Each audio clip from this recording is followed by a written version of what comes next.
2024 সালের নতুন বছরের পঞ্চম শ্রেণীর ছাত্রছাত্রী বন্ধুরা, আশা করি তোমার সবাই ভালো আছো। আজ আমরা যে বিষয়টি নিয়ে আলোচনা করব, পঞ্চম শ্রেণীর ফার্স্ট সামেটিভ অর্থাৎ প্রথম পর্যায়ক্রমিক মূল্যায়নের আমাদের পরিবেশের কোশ্চেন পেপার নিয়ে। দেখো সরাসরি স্ক্রিনে কিন্তু আমরা পঞ্চম শ্রেণীর ফার্স্ট সামেটিভ অর্থাৎ প্রথম পর্যায়ক্রমিক মূল্যায়নের আমাদের পরিবেশের কোশ্চেন পেপারটা দেখতে পাচ্ছ। ফুল মার্কস তোমাদের রয়েছে 10 আর সময় তোমাদের রয়েছে 20 মিনিট। একে দাগে রয়েছে সঠিক উত্তরটি নির্বাচন করে লেখো যে কোনো দুটি। প্রতিটি প্রশ্নের মান 1 করে 1 × 2 = 2। প্রথম, সূর্যরশ্মির প্রভাবে আমাদের ত্বকে তৈরি হয় vitamin A, vitamin E, vitamin K, vitamin D. উত্তর হবে ভিটামিন ডি। কাঁধ থেকে কনুই পর্যন্ত বড় হাড়টির নাম ফিমার, হিউমেরাস, ভার্টিব্রা, কশেরুকা। উত্তর হবে হিউমেরাস। প্রশ্ন, হৃৎপিণ্ডের শব্দ বোঝা যায় যে যন্ত্রে, তা হলো থার্মোমিটার, স্টেথোস্কোপ, ব্যারোমিটার, ফটোমিটার। উত্তর হবে স্টেথোস্কোপ। প্রশ্ন, সাঁতরাগাছি ঝিল অবস্থিত হাওড়া, মেদিনীপুর, কোচবিহার না পুরুলিয়া জেলায়? উত্তর হবে হাওড়া। তাহলে সাঁতরাগাছি ঝিল অবস্থিত হাওড়া জেলায়।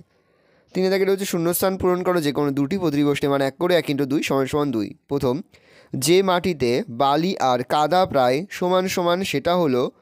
উত্তর হবে দোআঁশ মাটি। তাহলে যে মাটিতে বালি আর কাদা প্রায় সমান সমান সেটা হলো দোআঁশ মাটি। প্রশ্ন, সারা শরীরে রক্ত ছড়িয়ে দেবার পাম্প হলো ড্যাশ? উত্তর লিখবে হৃৎপিণ্ড। তাহলে সারা শরীরে রক্ত ছড়িয়ে দেওয়ার পাম্প হচ্ছে হৃৎপিণ্ড। প্রশ্ন, একটি বায়ুবাহিত রোগের নাম? উত্তর হবে যক্ষা। তাহলে একটি বায়ুবাহিত রোগের নাম হচ্ছে যক্ষা। প্রশ্ন, ড্যাশ জল ধরে ব্যবহার করলে মাটির নিচের জল সংরক্ষিত হয়? উত্তর লিখবে বৃষ্টির জল ধরে ব্যবহার করলে মাটির নিচের জল সংরক্ষিত হয়। তিনে দাগে রয়েছে একটি থেকে দুটি বাক্য উত্তর দাও বা দু এক কথায় উত্তর দাও। প্রশ্নের মান 1। প্রথম, চিংড়িকে মাছ বলা যায় না কেন? উত্তর লিখবে চিংড়ি মাছের মেরুদণ্ড নেই এবং তাদের শ্বাস অঙ্গ প্রকৃত ফুলকার মতো নয়। এছাড়াও এদের সন্ধিপদ যুক্ত পা আছে যা মাছেদের থাকে না। সন্ধিপদ যাদের থাকে তাকে পোকা বলা হয়ে থাকে, এই জন্য চিংড়ি মাছ নয়।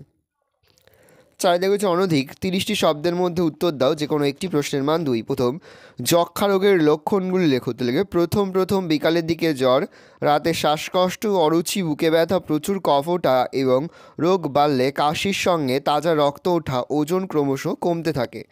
সে বাড়িতে কীভাবে ওআরএস তৈরি করবে? উত্তর লিখবে আগে জল 20 মিনিট ফুটিয়ে ঠান্ডা করতে হবে, তারপর 1 গ্লাস ফোটানো জলে 1 চামচ চিনি ও 1 চিমটে লবণ ভালোভাবে মেশাতে হবে। এইভাবে তৈরি হয়ে যাবে বাড়িতে ওআরএস। তাহলে আগে জল 20 মিনিট ফুটিয়ে ঠান্ডা করতে হবে, তারপর 1 গ্লাস ফোটানো জলে 1 চামচ চিনি ও 1 চিমটে লবণ ভালোভাবে মেশাতে হবে। এইভাবে তৈরি হয়ে যাবে বাড়িতে ওআরএস।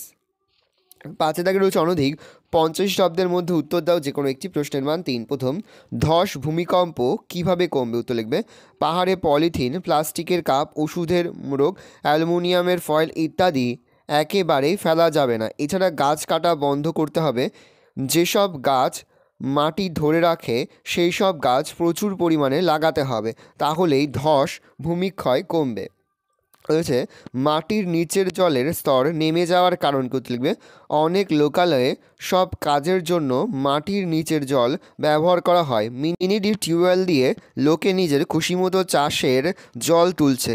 গ্রামে তো মাটির নিচের জল তুলে ধান ইত্যাদি চাষ হয়। এভাবে মাটির নিচের জলের স্তর নেমে যাচ্ছে, এর ফলে পানীয় জলও দূষিত হচ্ছে। আকর্ষ কাকে বলে? লতানো গাছে সুতোর মতো একটা থাকে, একে আকর্ষ বলে। আকর্ষ দেখতে অনেকটা স্প্রিংয়ের মতো। মাচায় ওঠার জন্য লতানো গাছ আকর্ষ তৈরি করে। খাড়া দাঁড়াতে পারে না, পাশের শক্ত কিছু ধরে দাঁড়াতে চায়, তাই আকর্ষ বের করে। ইংরেজিতে এদের ক্লাম্বিং ট্রি বলা হয়। উদাহরণ করলা, শিম, লাউ, কুমড়ো ইত্যাদি। ভালো করে দেখে নাও, এই রয়েছে টোটাল তোমাদের ফার্স্ট সামেটিভ অর্থাৎ প্রথম পর্যায়ক্রমিক মূল্যায়নের পঞ্চম শ্রেণীর আমাদের পরিবেশের কোশ্চেন পেপার। ভালো তোমরা কোশ্চেন পেপারটা দেখে নাও। এই ধরনের কোশ্চেন প্যাটার্নেই কিন্তু প্রতিটি স্কুলে তোমাদের কিন্তু ফার্স্ট সামেটিভ অর্থাৎ প্রথম পর্যায়ক্রমিক মূল্যায়নের প্রশ্নপত্র হবে। সেহেতু ভালো করে তোমরা কোশ্চেন পেপারটা দেখে নাও। আশা করি ভিডিওটা ভালো লেগেছে। ভিডিওটা ভালো লাগলে ভিডিওকে লাইক করতে একদমই ভুলবে না। আর আমার চ্যানেল নতুন হওয়া লাল কালারের সাবস্ক্রাইব প্রেস করে পাশে বেল আইকন প্রেস করে যখন নতুন কোনো ভিডিও আপলোড করি সবার ফার্স্ট নোটিফিকেশন তোমরা পেয়ে যাও। আর এই ভিডিওটি তোমার বন্ধু বান্ধবী আত্মীয় স্বজন সবার মধ্যে কিন্তু অনেক শেয়ার করে দাও যারা বছর পঞ্চম শ্রেণীতে পড়ছে। আমরা কিন্তু ইতিমধ্যে পঞ্চম শ্রেণীর প্রতি বিষয়ের সিলেবাস, প্রশ্নকাঠামো এবং নমুনা প্রশ্নপত্র কিন্তু আপলোড করে দিয়েছি। তোমরা যদি এখনও পর্যন্ত সেই ভিডিওগুলো না দেখে থাকো, ভিডিওগুলো কিন্তু তাড়াতাড়ি দেখে নাও। একেবারে ভিডিও শেষে স্ক্রিনে তোমরা একটা প্লেলিস্ট দেখতে পারবে, তার উপরে ক্লিক করলেই সমস্ত ভিডিওগুলোই কিন্তু তোমরা পর দেখে নিতে পারবে।